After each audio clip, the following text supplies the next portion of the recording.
And so yun nga guys, papunta nga tayo ngayon ng Mexico, Pampanga.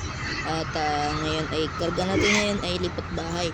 So ayun, doon nakapag-post this past few weeks kasi wala akong maisip na content. At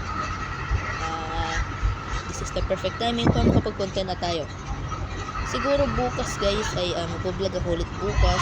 Patay ko mag-vlog bukas na pupunta tayo bukas sa Lalamog office sa Bonifacio. And so ayun, please like, share, and subscribe nga pala guys sa aking YouTube channel at dito sa aking Facebook. And so ayun, panoorin natin yung video.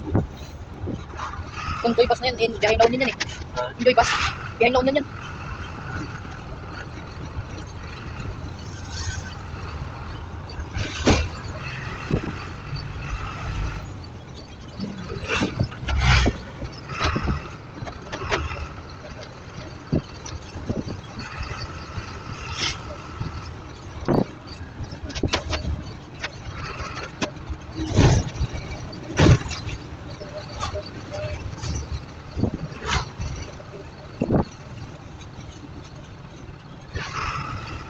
And dito naman sa part ng video na to, magpapadiesel tayo dito sa Victory Oil.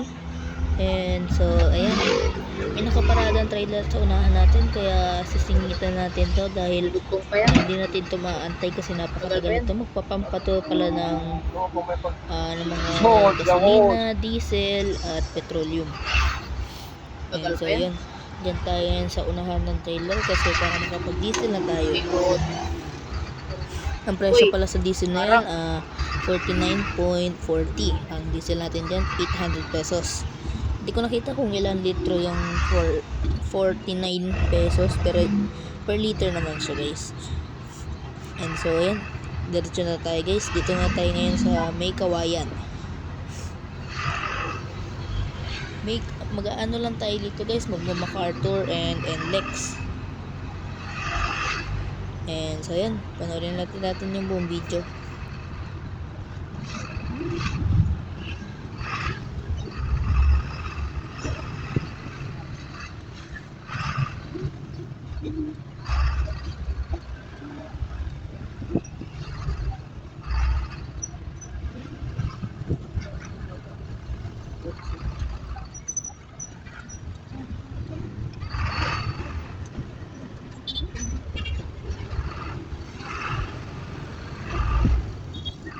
And ito nga pala guys, ang biyahe natin ngayon is Transportify. Lipat bahay siya mula Mexico, Pampanga papuntang Valenzuela. And so ayan, dito naman sa part ng video na to at nagpa-vulcanize tayo ng reserva nating gulong kasi flat siya. And sinubukan namin hanginan kaso lumabas yung hangin niya sa may rim niya banda, kaya pinabulkanize na namin siya. Lumuwag lang siguro or hindi ko alam kung nangyari dyan kasi din man ako nanood dyan. And so ayan, dito naman sa part ng video na to guys, takbo namin dito is 52 to 80 kilometers per hour. At ang exit namin dyan, Karahatan. Diyan na nga kami sa kakalabasan namin ng Bukawi barrier dyan. And so ayan,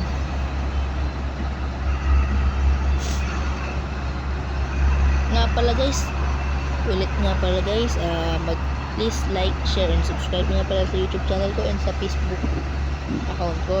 So ayan, panoorin natin yung buong video.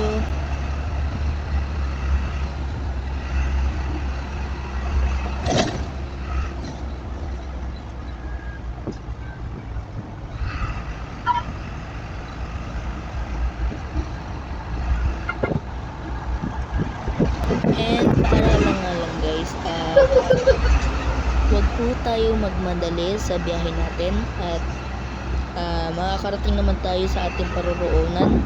Huwag tayong magmadali kasi malaki ang tsansa, medyo may tsansa, maliit ang tsansa, malaki man o maliit, mag-ingat pa rin tayo dahil meron tayong tsansa na magka-aksidente tayo guys. And always check your brakes brake distance, and your tires. And para nga pala sa mga truck drivers, kung ikaw ay pagod, huwag mong pilitin na mag-drive ng pagod. At kung ikaw ay matutulog, maidlip ka muna dyan sa may SOS or emergency parking dito sa NLEX. Dahil valid reason naman ang pag-parking nyo dyan, dahil magpapahinga lang naman kayo, matutulog. And so yan, huwag po tayo pasaway dahil talagang malaki ang chance na maka-aksidente tayo, guys. Kahit anong ingat natin, walang pinipiling panahon ang aksidente, guys. And so ayun, dito nga kami ngayon sa Marilao. Ang dinadaanan pala namin dito is NLEX or North Luzon Expressway. And so ayan, ang truck pala natin ngayon, guys, 6 wheels close van, elf siya, guys, elf close van 6 wheels. And so ayan, dito nga lang magtatapos ang ating vlog, guys. At sana maka-vlog ako bukas. And so yun, bye bye, guys.